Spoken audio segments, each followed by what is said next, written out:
A large percentage of people who purchase a home usually do so by obtaining financing. The common misconception is that you need at least 20% down on the home that you're going to purchase. Even though this will obviously save you money on your mortgage, you can actually put down currently as little as 3.5% and still buy a home. Although I personally recommend putting down 5 or 10%, anywhere between 3.5% and 20% is completely acceptable. Along with the misconception of needing 20%, most people are unfamiliar with the loan process in purchasing a home. There are a total of 5 steps: getting pre-approved, submitting all your financials when your offer is accepted, getting an appraisal, overcoming underwriter objections, and finally funding the loan. There are 2 main reasons why getting a pre-approval is the first step. The first reason is because you need an actual lender or mortgage broker to take a good look at where you stand financially and tell you what price range you can qualify for. The second reason is because no seller nowadays is going to look at your offer without a pre-approval. Getting pre-approved is fairly simple, and I discussed it in detail in my Getting Pre-Approved video. After your offer is accepted, you need to submit new and more detailed information to the lender processing your loan. Remember that getting pre-approved is a quick snapshot of your financial standing. Now that you've actually started the full process, the lender is going to need all the additional documentation that you didn't give them before.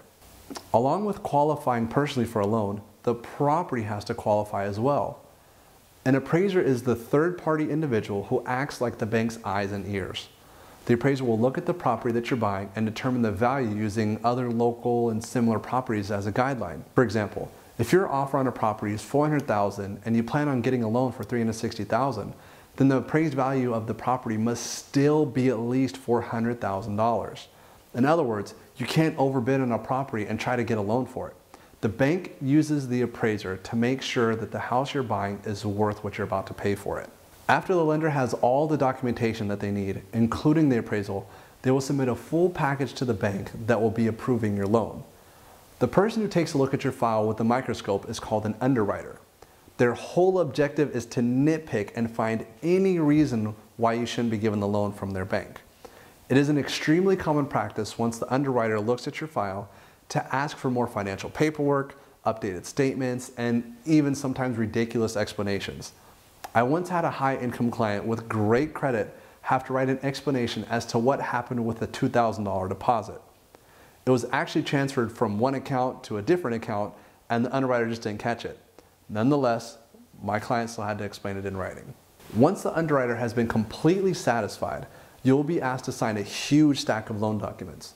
After you sign these loan documents with the notary, your file is overnighted back to the bank. It is around this time you will be asked to wire the rest of your down payment, and shortly thereafter, the bank will wire their funds as well. When the title or escrow company has all the funds from you and the bank, they will record the deed, and finally the home is all yours. From start to finish, once you have an accepted offer, the whole loan process takes usually about 30 to 35 days. If you're doing an FHA loan, the process could take a little longer and could take 35 to 45 days.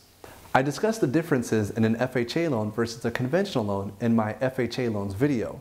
Now that you have a better understanding going in what to expect throughout the loan process, there should be no big surprises.